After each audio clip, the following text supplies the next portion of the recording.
and it's time for Unreligious. And I tell you, man, you know, there's a quote from the old TV show, The A Team, where Hannibal says, "I love it when a plan comes together," and I love it when a plan comes together, but I can't stand it when a plan doesn't come together. So anyway, long story short, I had an errand that I had to run today, and so I took my laptop with me, and because I'm writing and everything during my time off, and I put my laptop in the trunk of my car. So when I get back here, I'm unpacking and doing things around the house and everything, and then Ducey says he wants to go to the gym, so he's going to the gym, and he takes my car and my laptop. So through the magic of iOS and my iPad, I'm shooting it this way. And I was having the damnedest time trying to get this whole thing set up. And so the other thing is that my camera is like off to the side here. So if I'm not looking you right in the eye, it's because this is a little disorienting, but I'm going to plow through it because I have something that I want to say, and it really needs to be said. And here's the thing, this is going to help a whole lot of you that have deconstructed from Christianity, Islam, Jehovah's Witnesses, Mormonism, Buddhism, whatever, Islam, whatever, and you've come to the point where you say, okay, I'm good with no God. I'm good with no religion. And that's the whole point of this show, Unreligious, is that it gives voice to the people who they walked away from religion for whatever reason, and they have no use for it.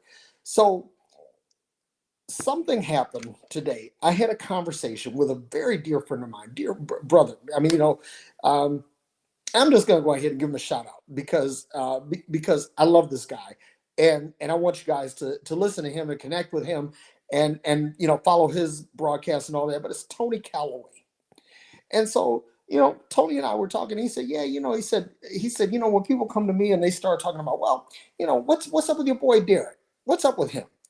He used to be a preacher, used to be a bishop, blah blah blah, and now I don't know where the fuck he is. And Tony said, and I love him for this. He said, look, that's my dude. And if you got an issue with him, you got an issue with me. Now, here's the thing, friends. I don't expect anyone to fight my battles for me. I put my big boy pants on every day.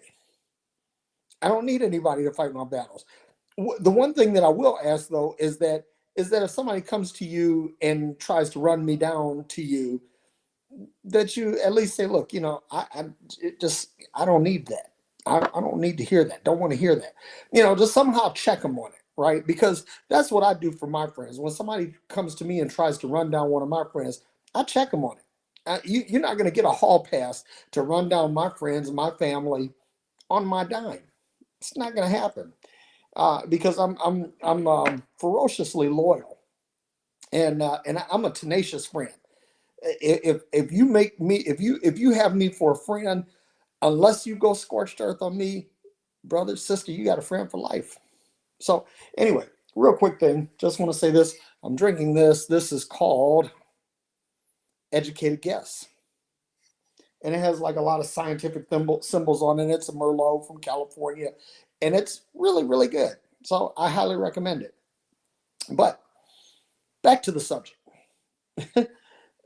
So Tony is not the only one that's dealt with that. I mean, I get on the phone with friends, family all the time, and this is a frequent conversation. It's at the point now where I've got to say something. Normally, I just kind of let shit go because people are going to talk about you. If you're doing anything or saying anything that's pushing the envelope, changing the status quo, guess what?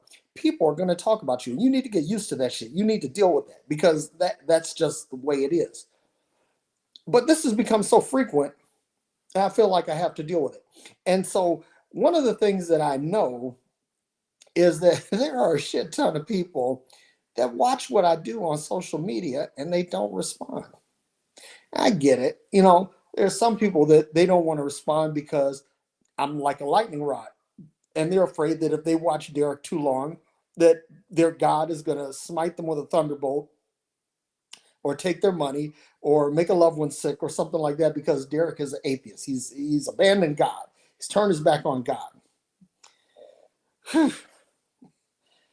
Or, you know, I don't really want to hear this because this is something that could challenge the way I believe, and I like the way I believe. So there are a lot of people that they have a lot of different reasons for not commenting, for not interacting, but I know they watch. I know they watch because frequently I'll see something that I said repeated in someone else's social media, and they think that I don't see it. But the funny thing is that I do. I'm I'm like Santa Claus, man. I see you when you're sleeping. I know when you're awake. I know when you've been shit posting. So stop shit posting for goodness sake. So what do you do when you've deconstructed and you're down to ground zero?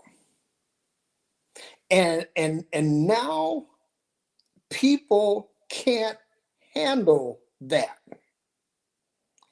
And I'm dealing with this in my book, which I'm not going to share the title or anything, but it's really going to be good. And it's this, that like all self-help gurus and life coaches and leadership coaches, they talk about when you outgrow others, because you will outgrow people. If you live long enough, you are going to outgrow some people in your life. And that's just the way it is. You're going to move in a direction that they're not ready to move in, or they don't want to move in, or they can't move in. And so you're going to outgrow them. You're going to outgrow them socially. You're going to outgrow them economically. You're going to outgrow them, professionally, whatever. It's just going to happen. And so you have to be prepared to deal with that. But the bigger question is, what do you do when you outgrow you? Because, see, that's going to happen too. And just like any good spider or crustacean, you're going to have to molt. You're going to have to shed some skin so that the new you can shine through. Because the old you would serve to constrain or otherwise hobble the new you. So people are going, and let me tell you this too. People like you where they want you to be. When you stop being what people want you to be, generally people stop liking you. Because people want you to be where they want you to be. People are comfortable with you where you are at their frame of reference. But once you get bigger than that, once your focus gets broader or higher or deeper than that how they perceive you, guess what? There's going to be a change in their attitude toward you. So how do you deal with people?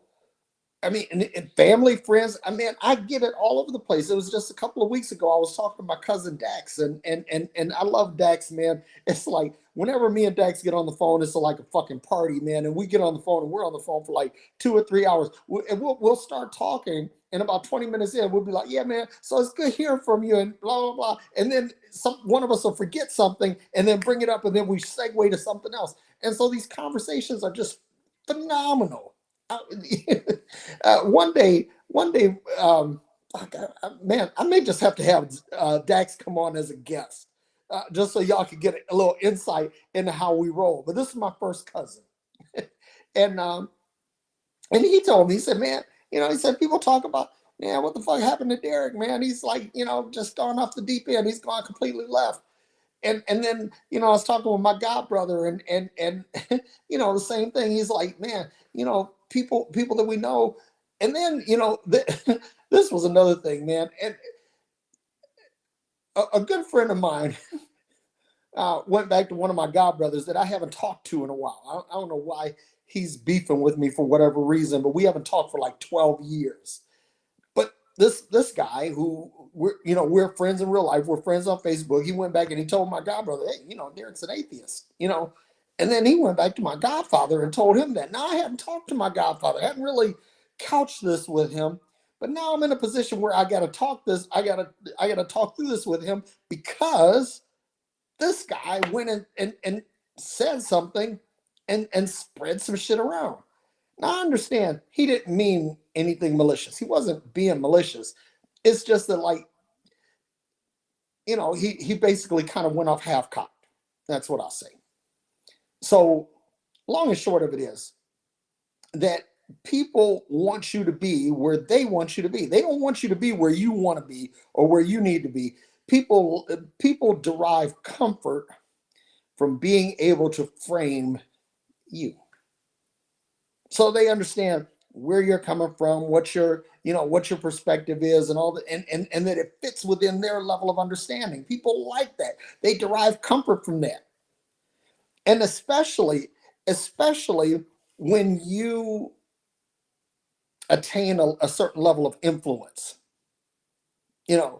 When you get a certain level of influence and people know that other people listen to you, then it really becomes a thing, because now people will say, "Oh, well, you're out here spreading poison," and nothing can be further from the truth. Let me tell you something, guys, gals. I'm free. I am fucking free. I can say what I want. I can do what I want. And here's the thing: I learned that these things that I say or things that I do, I don't do them to harm anybody. I honestly, I don't have a malicious bone in my body. Not offensively. Now, defensively, I can be a motherfucker. And I'm just going to keep it honest. But I'm not going to go out and take you on. But if I'm in a position where I have to respond to something, oh baby, I'm coming full frontal. And that's just me. But anyway, back to the subject. Because you are going to, if you're deconstructing and you get to the point where you're able to say, fuck religion. I'm shit canning this. I don't need this in my life. This isn't important to me, and it's not important to anyone else. And I'm not going to pay lip service to it anymore. And if you get to that point, there are going to be people around you who are like, what the fuck just happened to whoever? Well, insert your name here. What the fuck happened? So one of the things that you have to do, if you're a parent, you'll understand this. Because as a parent, if you're a good parent, you're preparing your children to grow. You're not necessarily teaching them how to operate and where they are now. You're equipping them for where they're going, because kids have to be prepared. And if you're good at this, you're preparing them so that when if they're in junior high, what they're going to encounter in high school, and they're in high school, what are they going to encounter in college? When they're in college, what are they going to encounter in the workplace, and so on and so forth. You're saying things to your kids to prepare them for the next level. And you're preparing them for the next level of themselves, not the next level of you. But,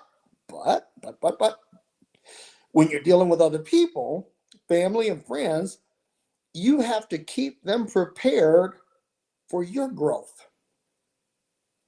Because, like I said, self-help gurus always talk about when you outgrow others. But sooner or later, if you're thinking, if you are applying thought to your life, you are going to outgrow you. And when you outgrow you, there are going to be people that, again, when you don't fit in their little box, when you don't fit into what they think you should be, immediately they feel threatened, they feel concerned, or they feel some kind of way, because you're no longer in this field that they've defined for you. So you have to keep people in a mode of preparation for your growth. So this is what I do. This is what I do when I'm dealing with friends, family, or whatever. I'm constantly reading, I'm constantly learning, I'm constantly experimenting and trying new things. So what I'm doing is that when I find a concept that's just slightly beyond what my normal repertoire would be, I share it with somebody. And I pick people at random, but if you know me, you know that there's nothing random about me. I'm very strategic. So when I say random, I mean I pick somebody strategically who is going to react to what I've learned. And once I see that reaction, I try it on another and another and another. And what I'm doing is I'm gathering data points and I'm building a statistical model. So I understand how people are going to react once I really go out, past the fail safe point with it. And that's what's called pushing the envelope, folks. I mean, here's the thing: you can live your life playing safe, right? It's a funny phenomenon in professional football these days that you find a lot of teams, a lot of quarterbacks that they're like the masters of the check down. And when I say the check down, I'm talking about the 5 to 10 yard crossing route up the middle, right? Or the sideline out play, right? And it's not designed for big game. It's just to basically it's game management. It's not field generalship. It's game management. It's not real leadership. It's just management. It's basically how can we just go down the field and play the odds, play statistics, right? But the thing is that in professional sports, fortune favors the bold. I mean, this is why people love the Hail Mary pass. This is why people love the long throw. They love the 3-point shot. They love the slam dunk. They love the slap shot from mid range. They love the thing that is outside of the statistical norm because that's what makes it exciting, right? A check down, there's no excitement in that. You're just watching paint dry. And that's the way most of us live our lives. We live our lives on the check down. We're like, we're not, we're not, we're not doing anything bold. We're not doing anything expansive. We're not doing anything to push the envelope. We're just maintaining. And so what happens is that if you've been maintaining and suddenly you throw a Hail Mary, people are going to be like, what just happened here? What the fuck? And then all of a sudden you don't fit in their box and now they don't know how to deal with you. But here's the thing is that most people kind of understand now that I'm subject to come out of left field at any given moment. And the funny thing is what's interesting is that people who know you for a long time, even though they know that you're prone to the Hail Mary pass, even though they know that you're prone to the 4th and 5 draw play, right? This thing that generates excitement, they know it, but even when you do it, there's still a few. There's always going to be a remnant. I had to throw some church in there. It's always going to be a remnant of folks who they don't get it. Even people that know you. And so the thing is you have to prepare people for your next movement because if you don't, they're going to be surprised. And here's the thing. If there are people who are you really close to, if there are people who are you really dear to, if there are people that really mean a lot to you, surprise can fuck up a relationship. It really can. When you go in a direction that somebody, that's why it's important. You have to prepare people for where you're going, because if you don't, what happens is that once you go, nobody understands. And here's the other thing too is that people will say, they say to me all the time, well, Derek, I'll pray for you. Dog, don't waste your time. Tell you what, I always tell them, you pray for me. That's cool. You go ahead, you pray for me, and I'll think for you. Because, prayer isn't doing anything. Prayer is useless and worthless. I'm on the record as saying that. And you praying for me, first of all, you're praying for me against my will, because I've already made it clear I don't want your prayers. So basically, according to your religion, you're practicing witchcraft. you know get a voodoo doll and a talisman or something. I mean, honestly, because that's what it's tantamount to. But and honestly, folks, let me tell you this. There are two ways of looking at this, right? One is you could go all scorched earth, right, and just say fuck what people think. Now, here's the thing about that, because for the vast majority of people out there, that's how I think. I don't really give a fuck about what most people think about me, because I'm not paying my bills.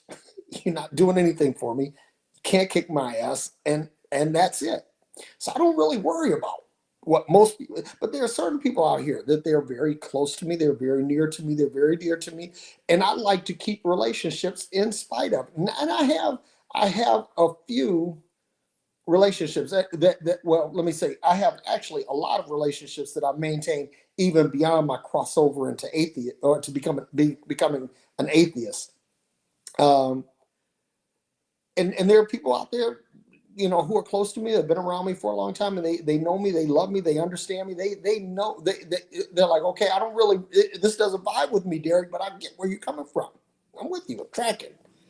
So, you know I have those people, and then I have the people that, um, I haven't known them a long time, but they're very, very valuable to me. And so I don't want to completely alienate them. I don't want to go scorched earth on them, but it's like, man, listen. I was checking the stats on my Derek Day multimedia page. Fuck, I'm reaching over 1 million people a month. I mean, honestly, I can't care about the thoughts of 1 million people. I just can't. Nobody can. That's unrealistic. Even politicians who live and die by people's opinions, they can't give a fuck about 1 million people. I mean, they have to really concern themselves with their core constituency, and how the language of their core constituency plays into their overall governing model. So again, I'm not really concerned about shocking people that I really don't know.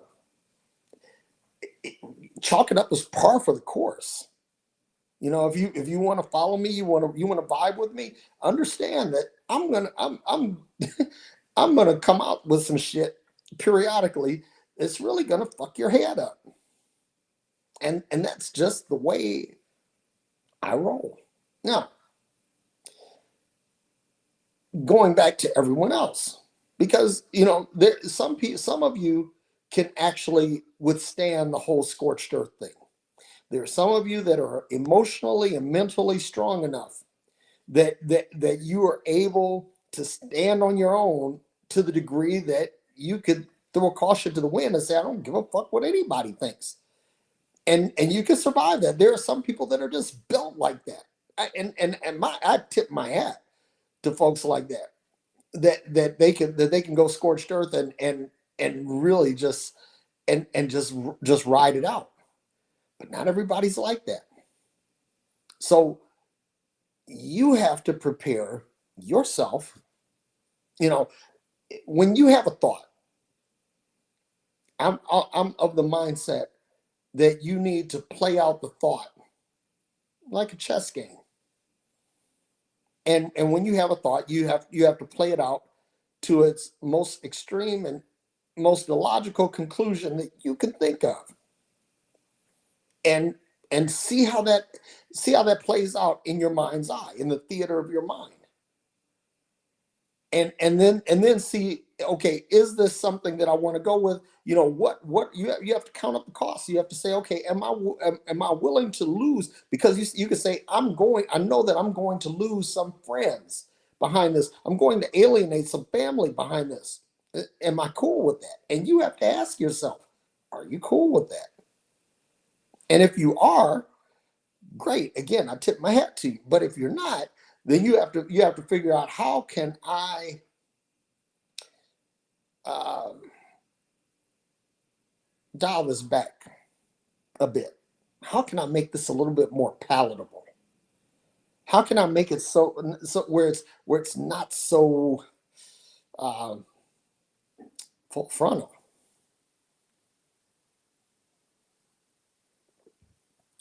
And that's kind of the deal there. I mean, you just have to. But I say this also. Um, I have a broad base of friends, people that know my phone number, and one of my little catch slogans is, if you have a problem with me, pick up the phone and call me.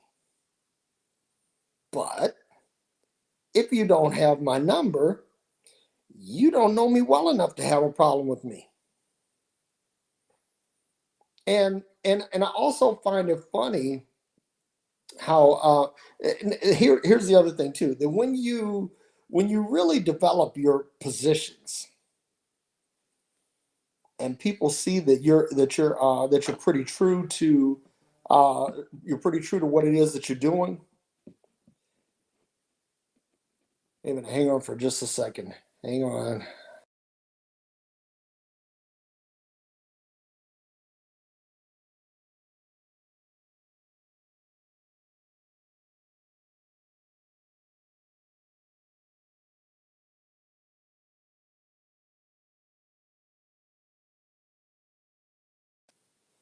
Sorry about that, folks. When the kids call, I have to answer. And so anyway, what was I saying? You basically have to make some decisions. Okay, how am I going to deal with people who are uncomfortable with me changing directions? And and again, you have to prepare yourself, get your mind together, get your emotions together, because understand that there are going to be people who are not going to dig where you're coming from. There are going to be some people that scratch their heads. There are going to be some people that say, I don't know. And then there are going to be some people that just outright disagree with you. And then there are going to be people that outright curse you because you've made a change. Let me say this about that for all of you, no matter where you are, that in this walk of abandoning what we have traditionally called faith, you're going to have to summon some courage. You are going to have to summon some fortitude. Or as we would like to say in the hood, you got to grow a pair. Because like I said, people are going, some people are just gonna, they're gonna scratch their head. Some people are gonna try to talk you out of it, and then there's some people are gonna try to curse you, and you have to know that this is coming. And when it comes, you have to be prepared to deal with it. And then this is another thing about growth, because as you grow, you become more adept in dealing with people. I mean, listen, the stronger you become, the more how can I say it? You'll become more skilled with people, and skill with people is one of those interesting things, because there's I think it was James Allen that wrote a book about skill with people, um, and Dale Carnegie wrote, How to Win Friends and Influence People, and all of these books. But here's the thing: is that sometimes the influence on people is not going to be positive, and sometimes the people you draw into your orbit, they're not always going to be friendly. If you, again, if you're just throwing check down passes, nobody's going to complain. But if you start throwing some Hail Marys that people don't expect, or you start running some screens or some draws that people, don't see coming, risky plays, you try to fake a punt or something like that. When you start doing shit like that, people are going to raise eyebrows. They're going to be like, what the fuck? And you have to be prepared. But again, if you do it enough, um, what'll happen is that you'll accumulate more data points on human behavior than you ever did before.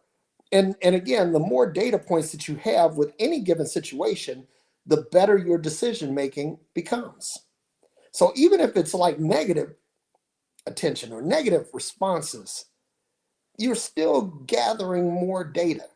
You're getting more information. And so as a result, you're able to make smoother judgments, smoother decisions.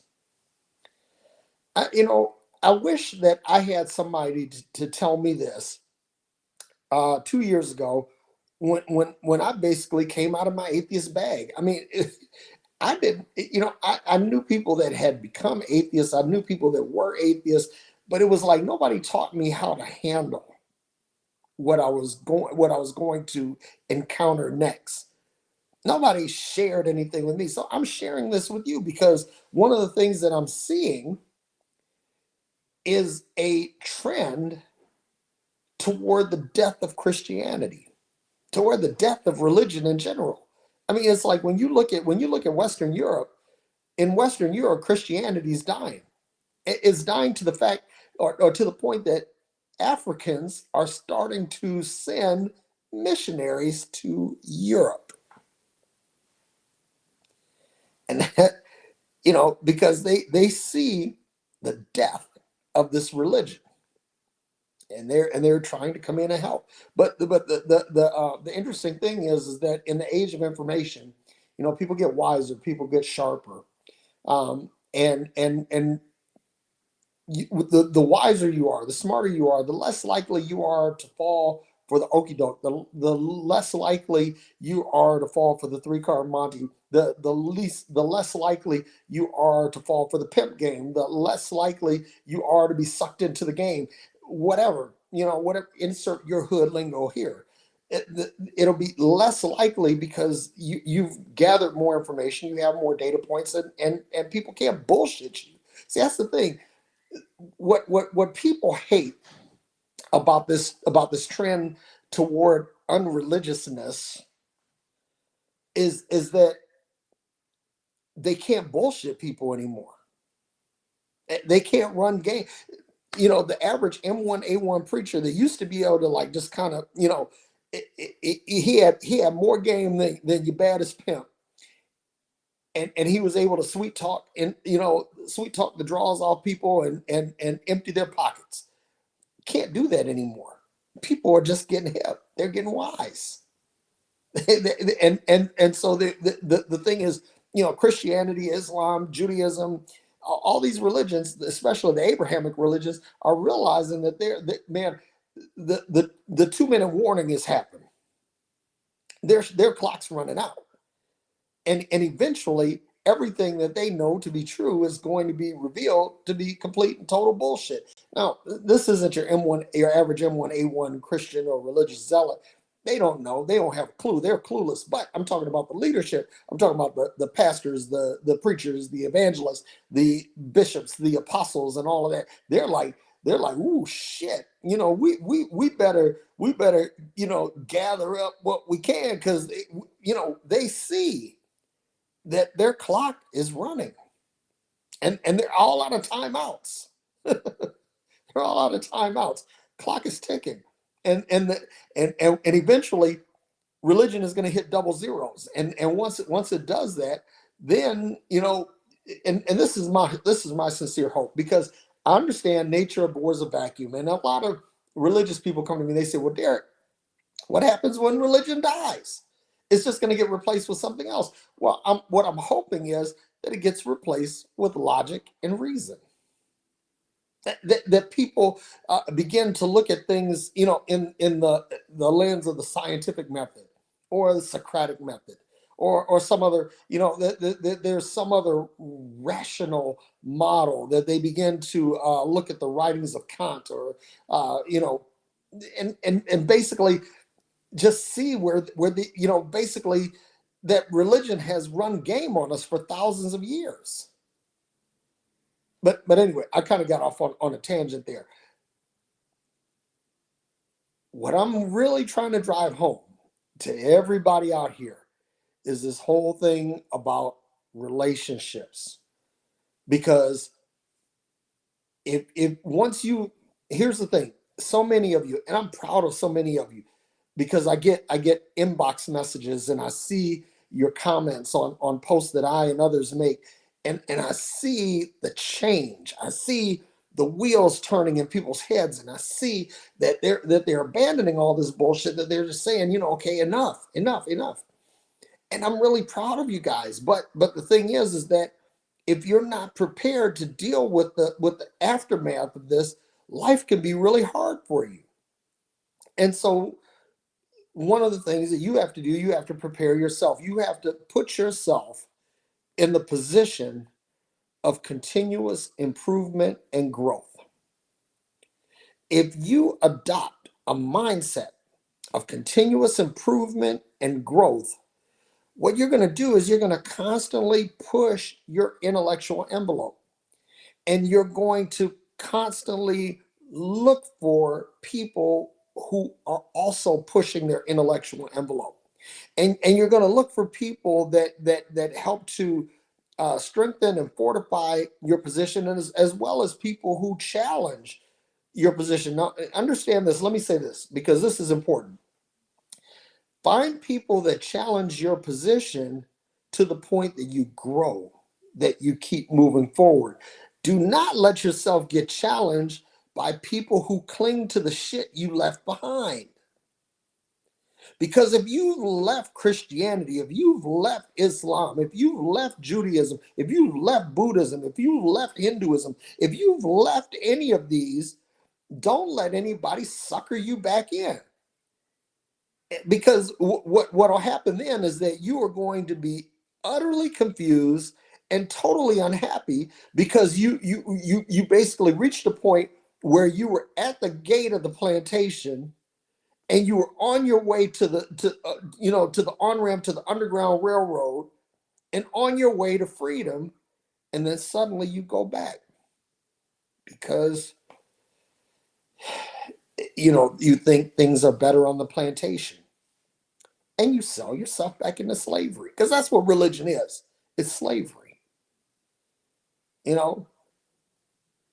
So, and that's another thing about relationships, is that people will try to convince you to come back. They say, dude, I really wish you turned back to God. I'm like, I've discovered that there is no God. How can I turn back to nothing? From here on, it's only forward. I'm looking for something. I'm looking for that which I can quantify, that which is tangible, measurable, and repeatable, that which I can perceive either with my senses or with sensors. And so relationships, and man, I'll tell you, this is the other thing too, is that so you have to, don't necessarily shit can old relationships. Because I got one friend on here, one of my friends that I was talking about that I've known longer than 50 years, he's watching this, and he and we disagree. I mean, we agree on almost nothing spiritually, but yet he's my friend, he's my brother. I'll go to the mat for him. I'll take a bullet for this dude. But we don't agree. And so you have to make some decisions about which relationships are worthy of being kept, that are worthy of being maintained, retained, and which ones you shit can't. And the same thing with family. I mean, man, I know a guy, and I almost want, God, I almost want to name it. I already name dropped once today, and I don't want to do well. All right, I'm gonna do another one. I'm gonna drop another name. Carl Forehand. I love Carl Forehand. Carl is my dude. And it was like, when the whole George Floyd thing, Black Lives Matter happened, Carl and his wife Laura, man, they were like all on it, man. They were out there. They went to Washington D.C. to march. you know, who does that? But there was something that had shifted their paradigm to such a degree that they said, okay, I can't just do the same thing that I've been doing. And this has cost them. It's cost them relationships with family, with friends, with neighbors. It has there is a price tag on this that most of you can't even comprehend. But they did it because they believed in it, because they had confidence in. I don't want to say believed in. I'm trying to wean myself off that term because I don't believe in shit. I only have confidence in that which, again, I know that I can perceive, that which I can measure, that which I can repeat. I can see it repeated in other people or repeated in the context of manifestation. I just, I don't believe in anything anymore. I have confidence in things. Okay. So listen, I got a text. I got to answer that, and I got to go. But listen, I love you guys, and leave some comments, because this is really important shit. Listen, you got to grow. You got to grow. You got to grow. You got to grow. Okay.